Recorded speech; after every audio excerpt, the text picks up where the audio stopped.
This is Soul Searching, Gay Essay Radio, Show of the Year 2016. This is the program where we explore all spiritual, psychological and wellness matters that matter.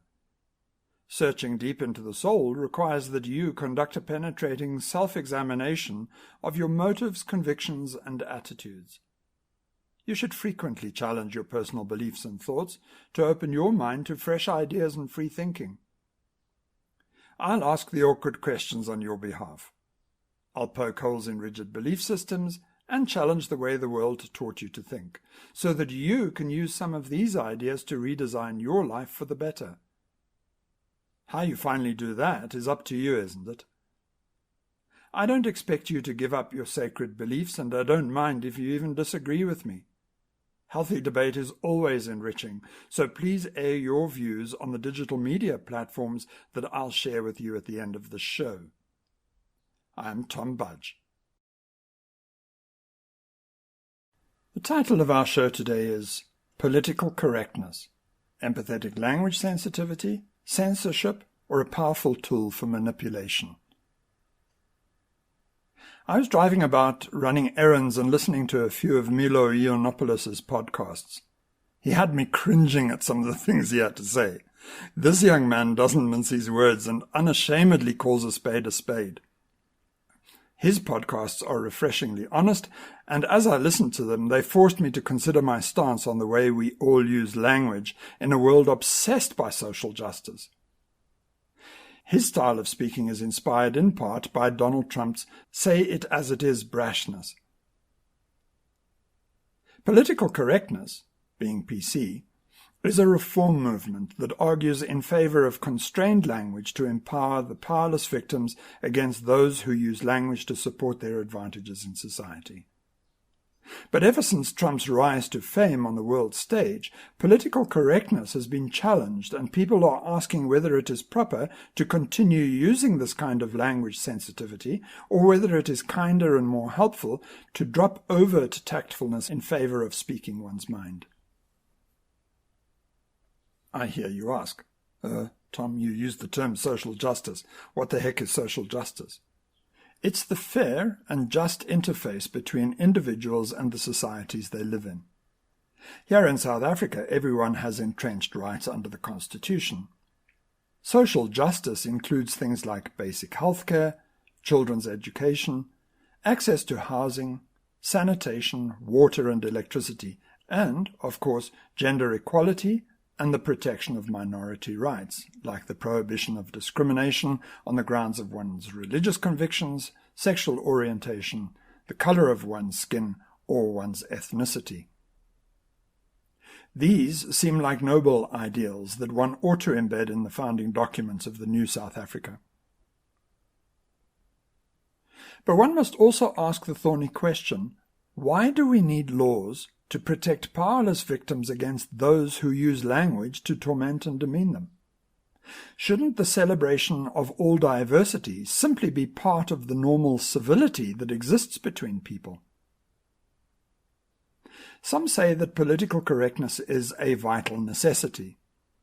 They propose that one should curtail absolute freedom of speech a little. Proponents of political correctness believe that this new sensitivity in language may result in a better society.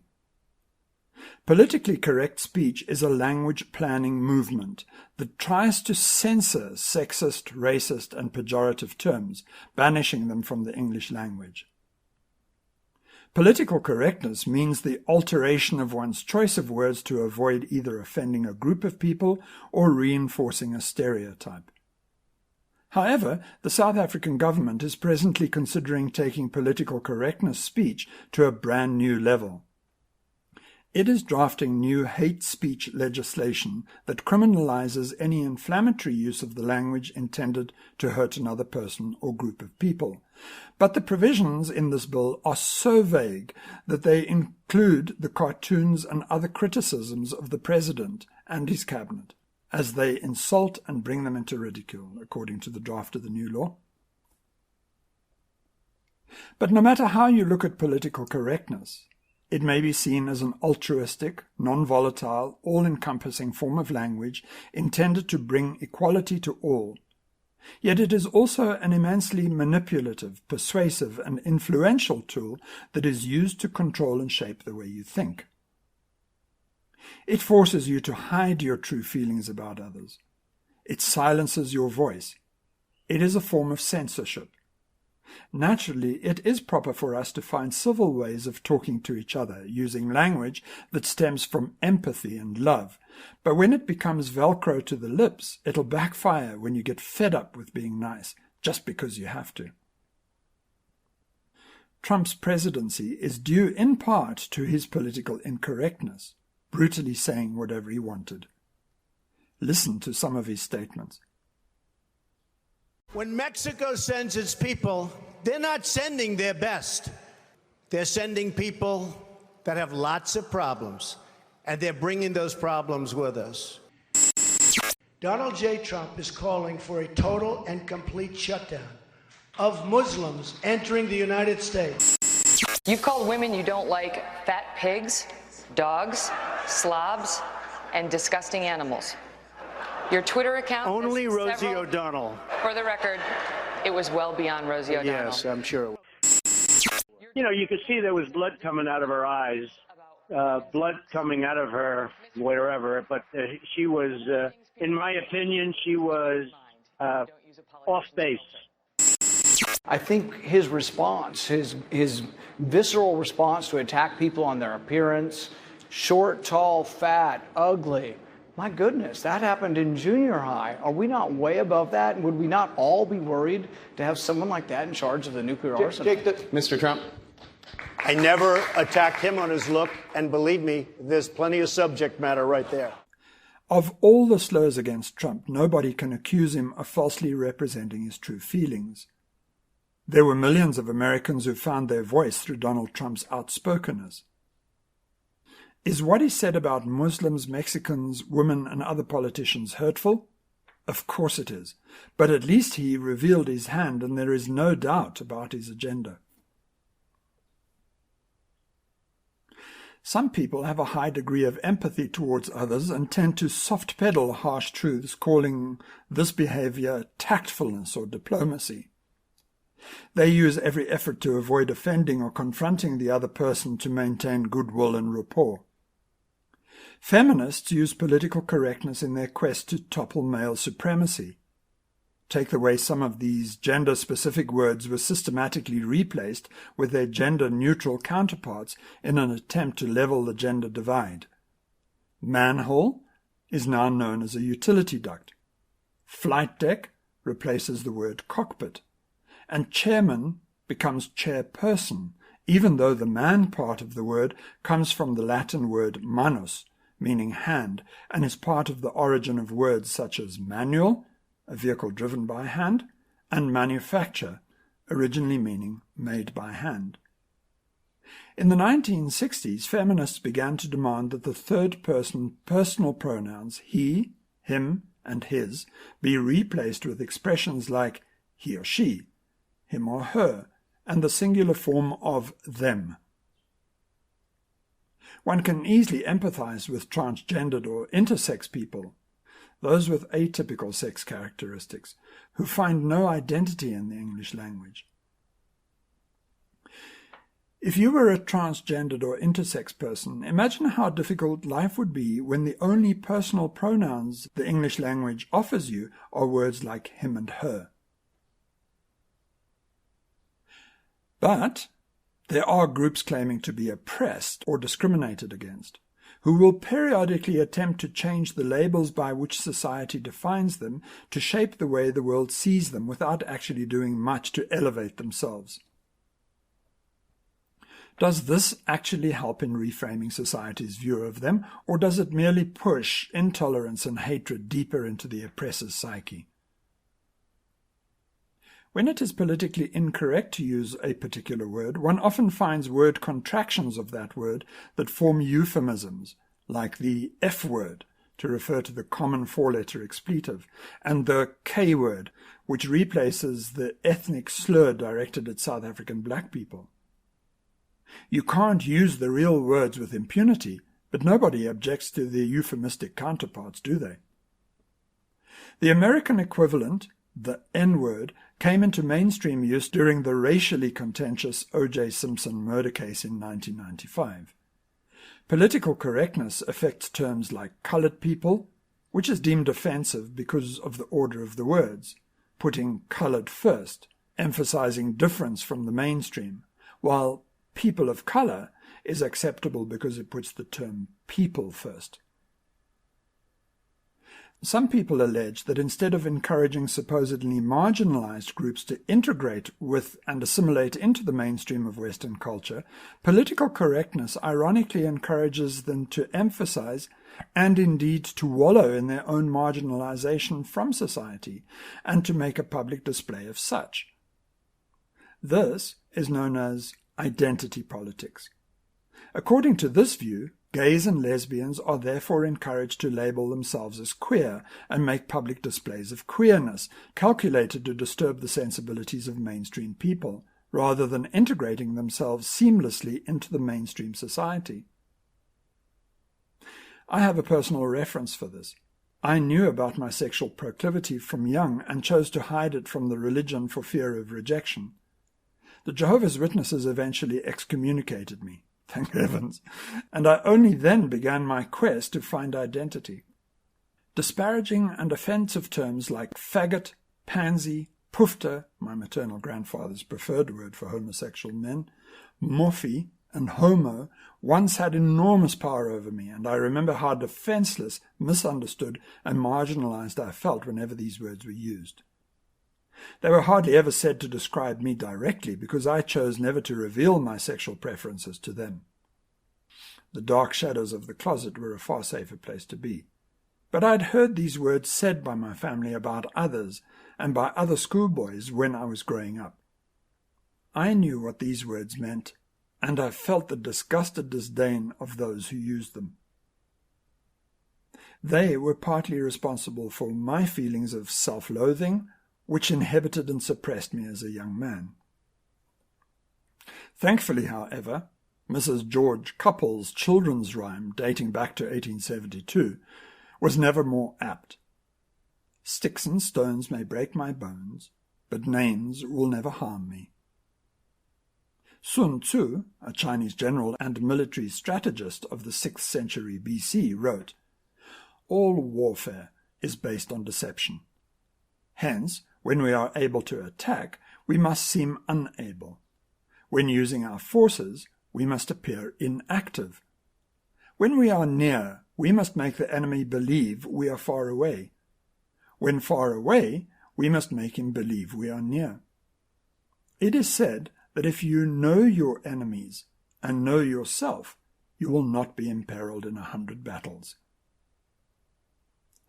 Political correctness programs people to say what society wants them to say and discourages honest, heartfelt opinion as it may be hurtful, judgmental, or tactless. Personally, I prefer knowing my enemy. I want to know what people think about me, and I don't care whether they like or dislike me. After all, they are quite entitled to their own opinions, as I am of mine. What matters most to me is that I foster a meaningful relationship with myself.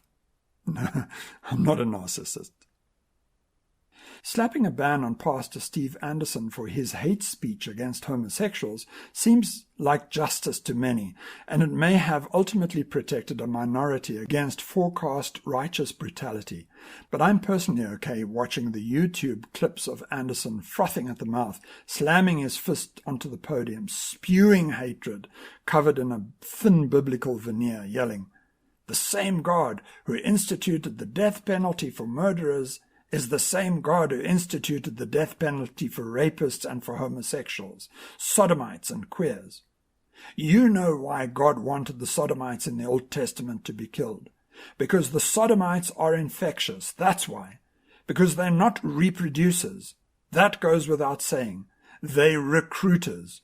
And you know who they're after, your children. They recruit through rape. They recruit through molestation. They recruit through violation. Because each sodomite recruits far more than one other sodomite, because his whole life is about recruiting other sodomites. His whole life is about violating and hurting people and molesting them. One of Anderson's disciples and a supposed friend and admirer is Cape Town's homophobic pastor Oscar Bogaert. He, referring to homosexuals, said, "Why should we be tolerant of their criminal lifestyle? 99% of pedophiles stem from homosexuality." I'm so pleased that he and Anderson said what they did, because their statements are now on public record for all to see just how ill-informed, bigoted, and threatened these men are by homosexual men. By the way, I can't recall them ever slagging off lesbian behavior. Have you? Sun Tzu's advice about knowing your enemy is so important, and one of the best ways to get to know him is to give him a chance to speak. Bogaert won't take an interview, certainly not on this radio station. The station invited him to debate his beliefs, but Bogaert declined to speak on air. By saying what he did, he shot himself in the foot, as did his mentor, Steve Anderson. These men are bullies. Here are the 7 characteristics of a bully. They threaten, they destroy property, they instigate fights and aggression, they poke fun at and belittle others, they shun others, they spread rumors, and they get victims to do things they don't want to do. I can count 5 of these 7 traits that apply to Anderson and Bogaert. Can you? Neither of these men veiled their comments with political correctness. Had they done so, we might never have known how dangerous they really are. Here, in contrast, is another religious group who hide behind biblical correctness, called righteousness, as I see it. Listen to the veiled words found in the February 15th, 2011 edition of The Watchtower. It says, "Developing a hatred for what is bad is not easy. We are born in sin, and we live in a world that caters to fleshly desires. Let us be determined to hate what is bad." I'm a consulting hypnotist, and I understand the power of words. There is a very strong hypnotic suggestion embedded in this statement. The suggestion is, God encourages you to hate what is bad. The Awake magazine of January 2012 says, God's view of homosexuality cannot be watered down. The Bible clearly states that men who lie with men are included in those who will not inherit God's kingdom. They don't take a stance against homosexuality in the same way that Anderson and Bogaert do, but they defer the decision to God by saying, God's view of homosexuality is blah, blah, blah, blah, blah. It's shrouded language, but put these separate messages together and you get to the meaning they intend delivering. Their propositions are: 1. Homosexuals are bad. 2. God expects you to hate what is bad. And 3. The deduction is that you should hate homosexuals. Take a listen to an actual recording of a teaching session currently playing out at Jehovah's Witness circuit assemblies in the period 2016-2017. Let's observe a realistic situation after school, and notice how a young witness misses an opportunity to defend God's standards with tact. I think it's so cool that Ashley and Jessica have come out as being lesbian, don't you? Actually, I think they're disgusting. Wow. Hannah, that sounds so prejudiced. Is that you talking, or just your religion? It's what the Bible says, Emily. Lesbians are disgusting. Whatever. Now let me ask you, what impression does Emily have of Hannah and of her friend Jehovah right now? Do you think Hannah could have done a better job of expressing God's standards, maybe a little clearer, a little more appealing to Emily? Let's give her another chance. I think it's so cool that Ashley and Jessica have come out as being lesbian, don't you? Well, I respect Ashley and Jessica, but I can't say I approve of what they're doing. Wow. Hannah, that sounds so prejudiced. Is that you talking, or just your religion? Well, it's my view, Emily, but it's based on the Bible. You know, some people think that the Bible says things about how homosexuals should be treated that aren't actually there. What do you mean? For example, the Bible says that we should respect all people, regardless of their sexual preference. But I thought you were prejudiced against gays and lesbians. No, not at all. I reject homosexual conduct, not people. I don't get it. Well, I also choose not to smoke. In fact, I find the thought of it sickening. But suppose you were a smoker. I wouldn't be prejudiced against you for your view, just as you wouldn't be prejudiced against me for mine, right? I guess so. It's the same with our differing views of homosexuality. Everybody has the right to choose, and based on what I've learned from the Bible, I've made it a lifestyle choice to reject homosexuality, and I appreciate those who respect my right to make that choice. Huh, I never thought of it that way. Did you notice that the elder's concern wasn't that the disgusting comment made by the teenager's schoolmate was wrong, but that it wasn't appealing to her classmate and didn't leave a good impression? These children are being taught, maybe brainwashed, to be cunningly persuasive. Furthermore, does it not constitute hate speech when Jehovah's Witnesses admonish their members to shun their gay children? Shunning is the act of complete social rejection or emotional distance, which is a formal decision by the witnesses to cease all interaction with an excommunicated member. They expect parents to cut all ties with their homosexual children, not even allowing them to eat together. The organization expects gay and bisexual men and women to refrain from both sexual activity and sexual thoughts involving other persons of the same sex. Although individuals with any orientation can choose celibacy, it is quite impossible for any person to totally control and eliminate their sexual feelings. The witnesses' literal and restrictive interpretation of Jesus' statements places an immense emotional load on its heterosexual, bisexual, gay and lesbian membership who try to live up to the group's expectations. These are substantial statements of hatred and bigotry, but ones that generally go by unnoticed. This week, the first week in February 2017, media personality and SA Idol's judge, Sumizi, spoke of his ordeal during the Grace Church's homophobic sermon. Sumizi says, "The pastor started talking about how unnatural homosexuality is and how not even animals practice it. He said you'll never see a male dog with a male dog, a male springbok with a male springbok. So why must human beings do it?" It was then when Sumizi stood up, took his bag and walked out of the church where he had been in attendance for 32 years. Political correctness is insidious.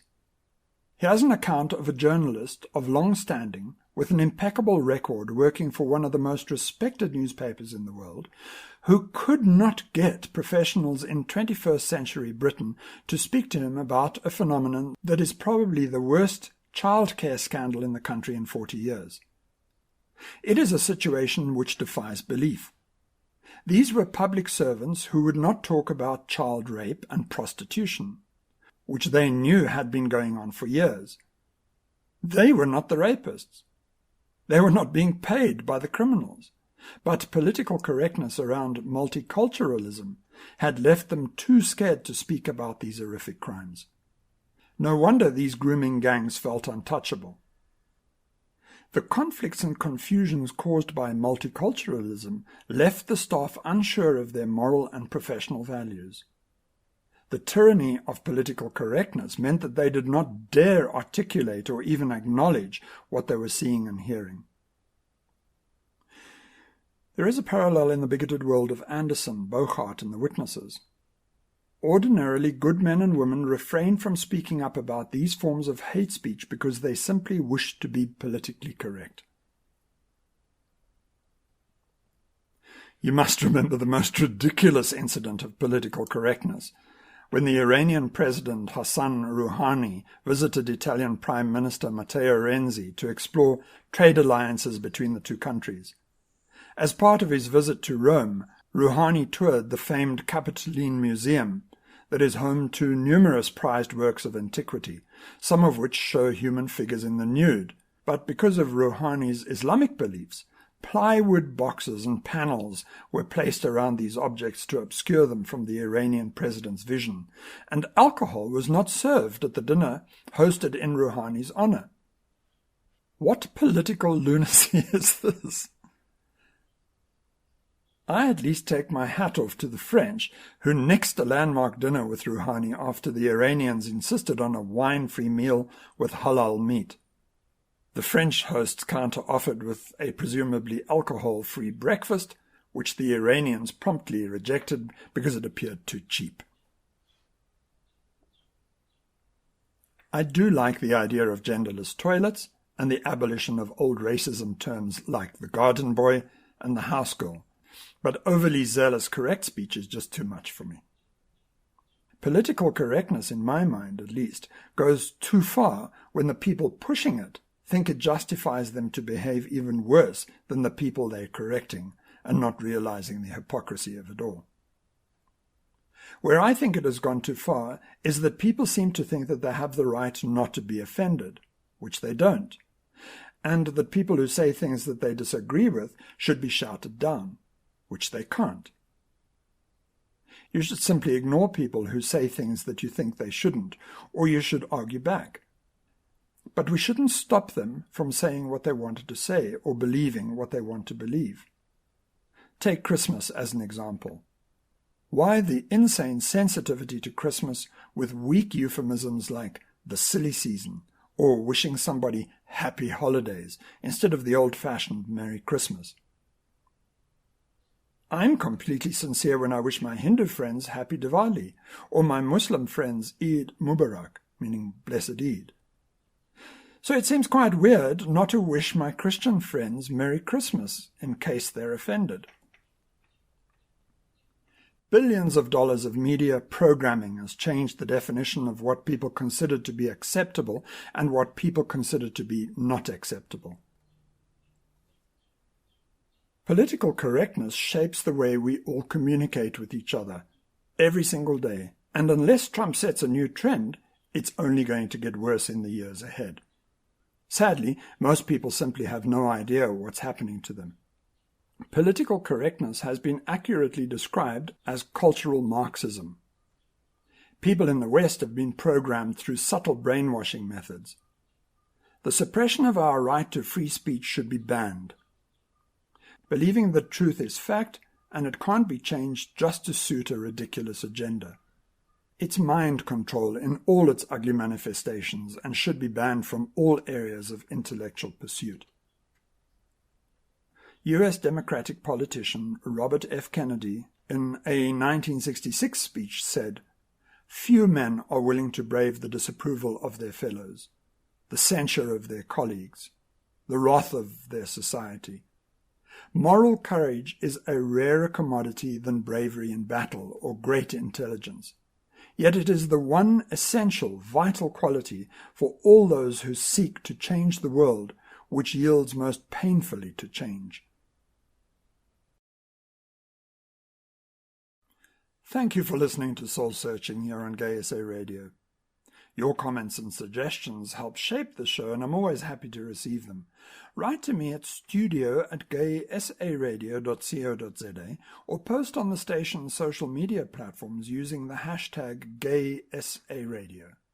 My Twitter handle is @TWEBudge.